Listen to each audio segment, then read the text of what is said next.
Hello friends, आपका स्वागत है हमारे यूट्यूब चैनल एसएफ के एजुकेशन पे। हमने अपनी क्वेश्चन सीरीज़ को कंटिन्यूस कर रखा है, जिसमें हम इससे पहले भी 4 क्वेश्चन सीरीज़ कर चुके हैं कैपिटल स्ट्रक्चर के रिगार्डिंग, जिसमें हमने डिफरेंट टाइप्स के क्वेश्चन देखे, डिफरेंट टाइप के कॉन्सेप्ट सीखे और बहुत सारी इसका ब्रीफ एक्सप्लेनेशन दिया। जो जितने भी हमारे मैक्सिमम क्वेश्चंस बन सकते हैं कि हाँ ये एग्ज़ाम में आ सकते हैं, वो हमने सारे वहाँ पे क्वेश्चंस पेस्ट कर रखे हैं। और ये भी सीरीज़ आपकी 70 क्वेश्चन तक जारी रहेगी। आज यहाँ पे हमने 41 क्वेश्चन से स्टार्ट किया। तो स्टार्ट करते हैं 41 क्वेश्चन। क्या है ये?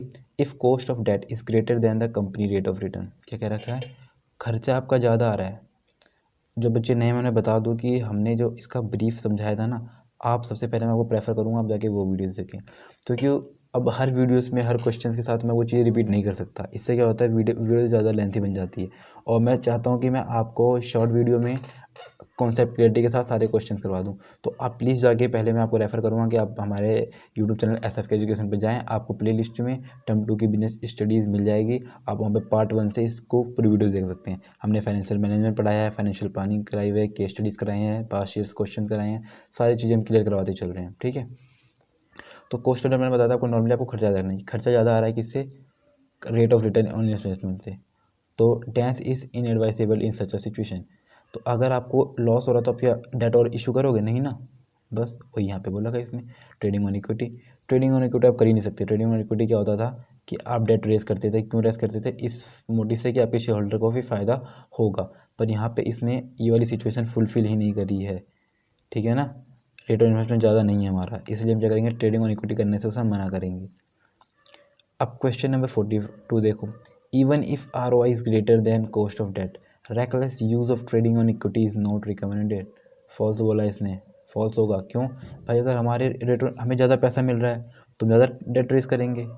ठीक है, तो क्या बोला इसने? एक मिनट शायद हमने क्वेश्चन की लैंग्वेज नहीं पढ़ी यहाँ पे। ओ समझ गया हम, अभी मैं आपको हमसे एक्सप्लेन कर देता हूँ। क्या ट्रू है? क्योंकि एन इंक्रीज इन डेट में enhance the EPS but it also raise the financial risk. भाई देखो, चाहे आपके शेयर होल्डर को फ़ायदा हो या ना हो, पर रिस्क हमेशा बढ़ेगा। मैंने क्वेश्चन सॉरी यहाँ पे ना इस वर्ड के इसको यहाँ पे नहीं देखा था, तो सॉरी इसके लिए। तो मैंने आपको कहा ये फॉल्स होगा आंसर, तो मैंने आपको आंसर से एक्सप्लेन कर दिया। अब आते हैं क्वेश्चन नंबर 43 पे। कह रहा था debt equity mix which maximize share holder wealth is called. क्या कहलाता है? क्या कहलाता है? बताओ बताओ। प्रीवियस वीडियोस में हमने डिस्कस कर रखा है ना, क्या कहलाता है कि डेट इक्विटी अगर मिक्स है और मैक्सिमाइज कर रहा है शेयर होल्डर वेल्थ को, क्या कहते हैं? इसे हम ऑप्टिमल कैपिटल स्ट्रक्चर कहते हैं। इसका एक और नाम बताया था मैंने, याद करो बच्चों, इसका एक और नाम बताया था। वो नाम आपको इस बार पक्की बात है कमेंट सेक्शन में जरूर लिखना है, तब मैं देखता हूँ कि, और इसका आंसर अगर आपको चाहिए ना तो मैं बताता हूँ कि आप बस इससे पहली वाली वीडियोस को देख लें, उसमें आपको इसका आंसर मिल जाएगा। जिसमें मैंने ये वाला आंसर बताया था, उसमें दूसरा वाला आंसर था तो मैंने ये वाला आंसर बताया था। इसमें ये वाला आंसर है तो आप दूसरा वाला आंसर बताएं।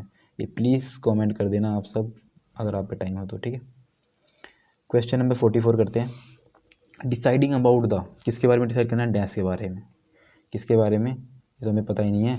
तो deciding about the dash of a firm involve determining the relative portion.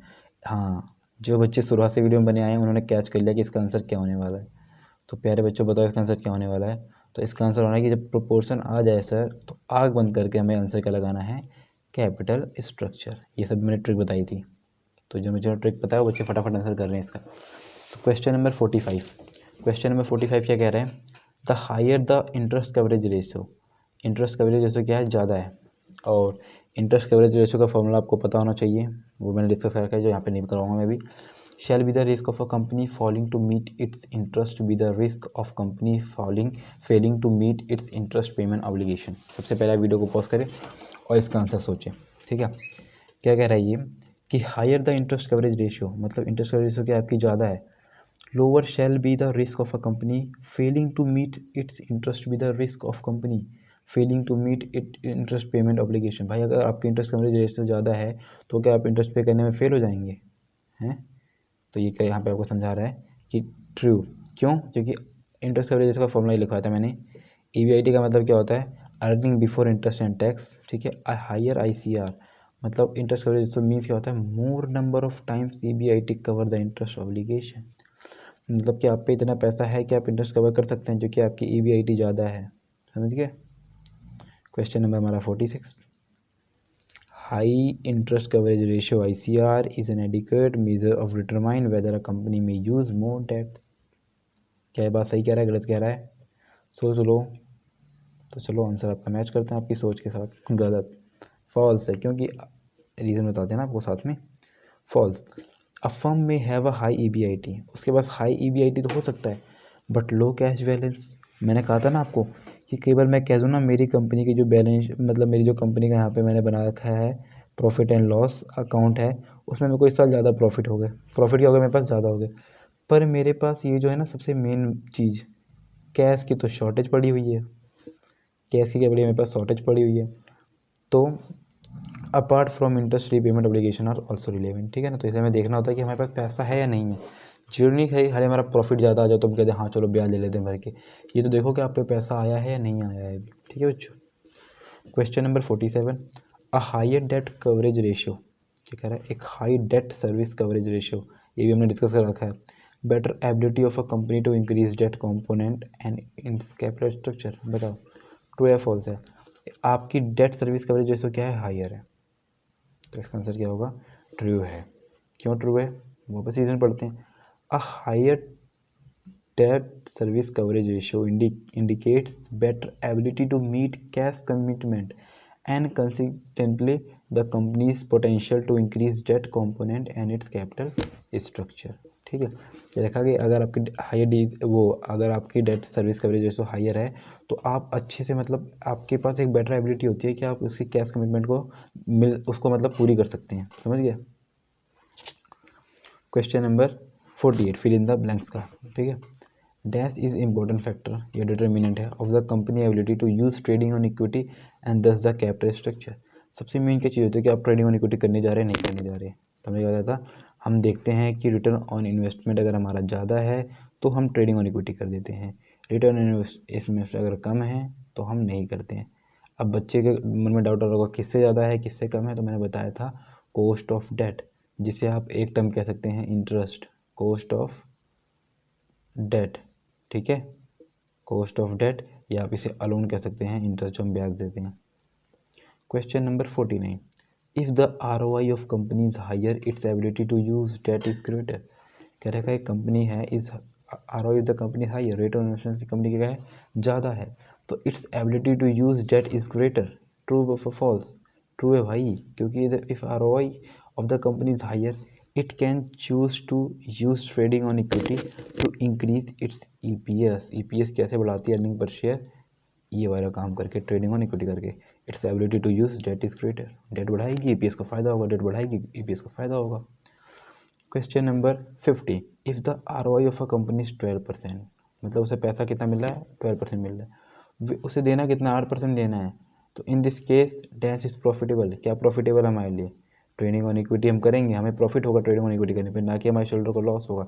Loss कब होता है, बार बार कह रहा हूँ, लॉस कब होता है, जब भाई हमारा रेट ऑन इन्वेस्टमेंट कम हो, किससे कम हो, कॉस्ट ऑफ डेट से कम हो, जिसे हम एक टर्म में इंटरेस्ट भी कहते हैं, समझ गए। क्वेश्चन नंबर 51 स्टार्ट करते हैं। कह रहे हैं मोर डेट मतलब अगर आप ज़्यादा उधार लो, मोर डेट अगर आप डेट बढ़ाते हो, it can be use if cost of that is lower. मैंने आपको एग्जांपल दिया था दो दोस्तों वाला कि चलना ये बच्चा कम पैसे दे रहा है तो हम इसे क्या ले लें, ज़्यादा उधार ले लेते हैं। कह रहा है a firm ability to borrow at lower rate increase its capacity to employ higher debt, thus more debt can be use if debt can be raise at a lower rate. कह रहा है जो पैसा आप फालतू इंटरेस्ट में दोगे, वही पैसा अगर आपको कोई बचा रहा है तो आप क्या करोगे, वही चीज़ इश्यू कर दोगे। क्वेश्चन नंबर 52 कह रहा है cost of debt is affected by the tax rate since. Tax rate से भी कॉस्ट ऑफ डेट क्या होता है, इफेक्ट होता है, बताया था ना मैंने कैसे होता है। ये बताता है कि interest on debt is a deductible expense for computation of tax liability. ये समझा चुका हूँ आपको, तो यहाँ पर नहीं समझाऊंगा क्योंकि थोड़ा ये इसको समझने के लिए आपको डीप अंडरस्टैंडिंग मैंने करवाई थी, वो 5-6 मिनट का हमारा वो टॉपिक बना था उस टाइम, मैंने वीडियोस के अंदर वो कवर किया करवाया था। क्वेश्चन नंबर 53, वापस क्वेश्चन नंबर वन कर लें। A firm borrow at the rate 12%, firm पैसा कहाँ से लगा रहा है, 12% रेट पे लगा रहा है, और टैक्स कितना दे रहा है, 25% दे रहा है। The after tax cost of debt, इसका मैंने क्या फॉर्मूला लिखवाया था, किसी को फॉर्मूला याद है इसका, इसका हमने क्या फॉर्मूला उस दिन लिखवाया था अपनी वीडियोज़ में, बताओ कि आफ्टर कॉस्ट ऑफ डेट कैसे निकालते हैं हम। लेके कितने आ रहा है ये, 12% पे लेके आ रहा है ना। बोलो बोलो, आपको टाइम दिया मैंने, क्या कर देते हैं। मैंने कहा था ना आपको, इसका स्पेसिफिक फार्मूला जो मैं लिखवा रहा हूँ आपको वो फार्मूला कहीं नहीं मिलेगा। बोला था ना मैंने, मिलेगा ज़रूर मिलेगा, पर अगर आप ऐसे बुक्स में ढूंढो तो नहीं मिलेगा। और इससे क्वेश्चन बन के आ सकता है आपके लिए 1 या 2 मार्क्स में। तो याद रख लो या अभी भी रट लो, आप कहीं अपनी दीवारों पर लिख लो कि आफ्टर टैक्स कॉस्ट का फॉर्मूला क्या होता है मेरे बच्चों। वो फॉर्मूला होता है कॉस्ट जिस पे आप पैसा लेके आए हो, ठीक है। उसके बाद एक तो मेरे को हाथ से लिखना पड़ता ना, तो इसलिए फ़ोन की स्क्रीन में इतना आ नहीं पाता। तो यहाँ पे लिख देंगे कॉस्ट मल्टीप्लाई बाय 1 माइनस, या 100% मान लो, माइनस जो आपका ये टैक्स रेट था, जो आपको क्या था, ये टैक्स रेट था। तो 100 में से जब 25 कटाओगे तो कितना आएगा, 75% आप करोगे, ठीक है। ये हाथ से ना बनता नहीं है। मल्टीप्लाई बाय कॉस्ट, किस पे, कॉस्ट पे लेके आ रहे हो आप, 12% पे लेके आ रहे हो। तो मेरे जो बच्चे हैं मैथमेटिक्स के वो आंसर निकाल चुके हैं सर 9%। तो आंसर इज़ 9%। याद करिए ना भाई फॉर्मूले को। इसलिए हमने वो क्वेश्चन 2 बार पेश कर रखा है। इससे पहले भी पार्ट 1 या पार्ट 2 की वीडियो में आपको दिख जाएगा वो क्वेश्चन है, ठीक है ना। अमाउंट्स अलग हैं पर क्वेश्चन वही है सेम, जिसमें आपको आफ्टर कॉस्ट टैक्स का फॉर्मूला याद करना है। A higher tax rate makes debt relatively costlier. कह रखा है कि एक हायर कॉस्ट जो होती है, हायर टैक्स रेट, अगर ज़्यादा टैक्स रेट है तो जो डेट रिलेटिवली कॉस्ट लायर, क्या बात है, झूठ या सच। तो यहाँ देख लेते हैं, a higher tax rate makes relatively cheaper than equity since interest on debt is a deductible expense for computation of tax liability. ख़त्म। अब बच्चे कहेंगे सर इसको समझा तो मैं इसको नहीं समझाने वाला, क्यों, क्योंकि इसको मैं लगभग 2 वीडियोस में अपनी लगातार मैं इसको एक्सप्लेन कर चुका हूँ। तो आपका फ़र्ज़ है कि आप जाके सब सारी वीडियोस देखें वो, ठीक है। तो ये अगर मैं आपको फटाफट ही समझा दूँ तो आप भी नहीं समझ पाओगे और फिर मेरे को भी अच्छा नहीं लगेगा। और अगर मैं समझाने बैठूँ तो फिर मेरा टाइम ज़्यादा जाएगा, और टाइम ज़्यादा जाएगा तो फिर मैं क्वेश्चंस कम करवा पाऊँगा। मेरा इसमें टारगेट है कि मैं आपको 70 क्वेश्चंस तक करवा दूँ। तो अभी हम 54 क्वेश्चन पे हैं, तो अभी हमारे पास 16 क्वेश्चंस है। अगर हमारे पास ड्यूरेशन बचती है तो हम आपको एक क्वेश्चन वापस आके एक्सप्लेन कर देंगे, समझ गए। Question number 55, stock owner expect a rate of return from the equity which is commensurate with the risk they are assuming this is called, क्या कहते हैं इसको, तो मैंने बता रखा है, क्या कहते हैं बताओ। सेम चीज़ यार, कॉस्ट ऑफ इक्विटी, समझे। जो क्वेश्चन मैंने कहा कि भाई मैं उसको एक्सप्लेन तो नहीं करने वाला, और कुछ क्वेश्चन जो मैंने करवा भी रखे हैं पर मैं उन्हें एक्सप्लेन इसलिए कर रहा हूँ क्योंकि वो ज़्यादा इंपॉर्टेंट है, ठीक है। यहाँ पे है, a company can not use debt beyond a point. क्या होगा इसका आंसर, आप तो समझ के बता सकते हैं, इतने क्वेश्चन आपने कर लिए। चलो, इसलिए मैं यहाँ पे समझाने के लिए आपको बड़ा आंसर लिख रखा है यहाँ पे। पहले आपको एक बार क्वेश्चन समझा लो। इसने बोला a company can not use debt beyond a point, कह रखा है कंपनी जो डेट है ना बियॉन्ड अ पॉइंट यूज़ नहीं कर सकती। तो चलो समझते हैं।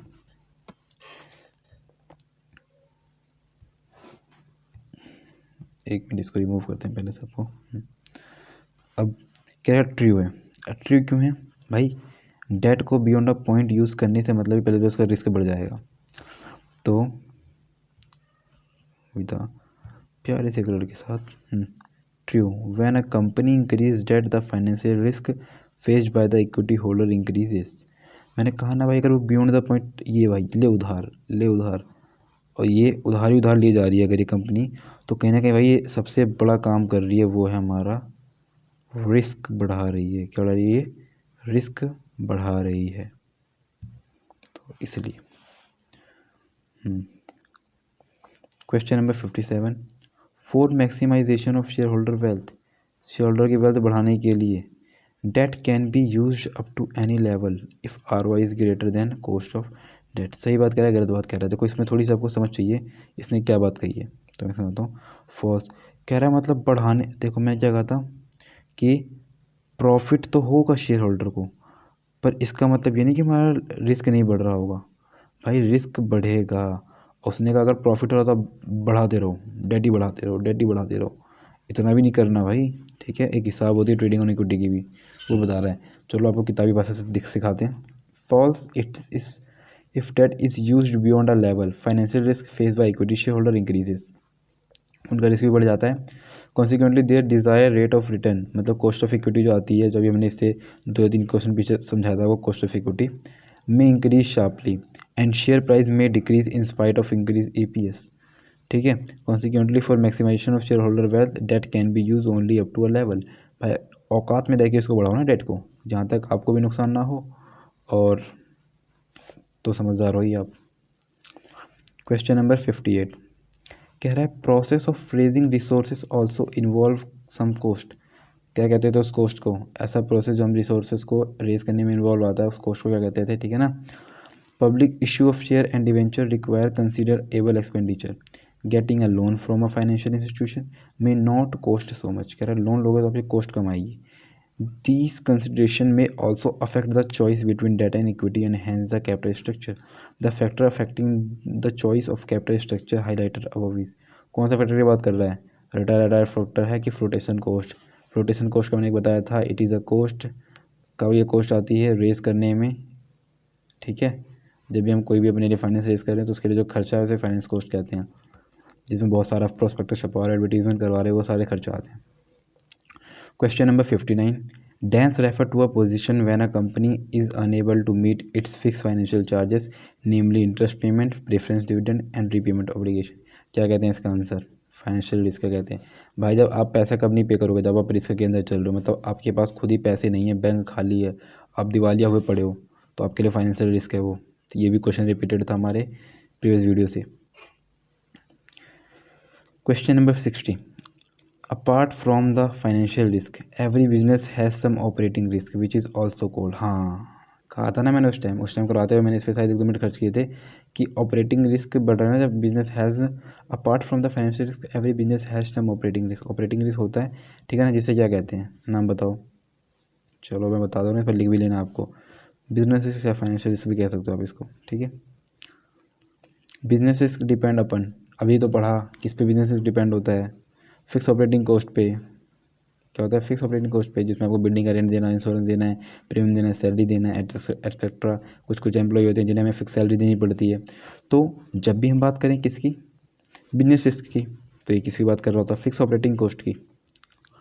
क्वेश्चन नंबर 62 देखा आपके वादे के अनुसार अभी हम तो 60 क्वेश्चन करवा कर रुक जाते, पर मैं कहा चलो 70 क्वेश्चन करवा ही देते हैं। If a firm because risk is lower, if a firm business if a firm business risk is lower, risk कैसा है? कम है। Its capacity to use debt is higher. True कह रहा है, फॉल्स कह रहा है? बात ट्रू कहेगा। Business because lower business risk means lower fix operating cost. Business की रिस्क कम है मतलब उसका फिक्स ऑपरेटिंग कॉस्ट भी कम है। एक ये आप बात आपको याद कर लेना, अगर कोई बिजनेस का रिस्क कम है तो उसको आपको एक पॉइंट बना देना कि अच्छा भाई मतलब उसका जो फिक्स ऑपरेटिंग कॉस्ट है वो भी भैया कम ही चल रहा है इस टाइम, ठीक है। Therefore the firm have capacity to use debt, मतलब अगर फिक्स ऑपरेटिंग कॉस्ट चल रहा है तो वो इंटरेस्ट से खर्चा झेल सकती है, तो भाई वो डेट को तुरंत ही बढ़ा देगी, ठीक है। क्वेश्चन नंबर 63 कह रहा है हमें a firm should not use its debt potential to the full, it must maintain some borrowing power to take care of unforeseen circumstances. The factor affecting choices of capital structure highlighted above is. क्या कह रहा है? एक firm है उसे जो date का potential होता है फुल है, it must maintain some borrowing power to take care of unforeseen circumstance. ऐसे जो खर्चे उसने देखी भी नहीं उसके लिए उसे कुछ बनाना चाहिए फ्यूचर के लिए। The factor affecting choice of capital structure, कौन सा फैक्टर जो अफेक्ट कर रहा है कैपिटल चॉइस को? फ्लेक्सिबिलिटी। भाई फर्म में आपकी फ्लेक्सिबिलिटी हो रहा चाहिए, ठीक है।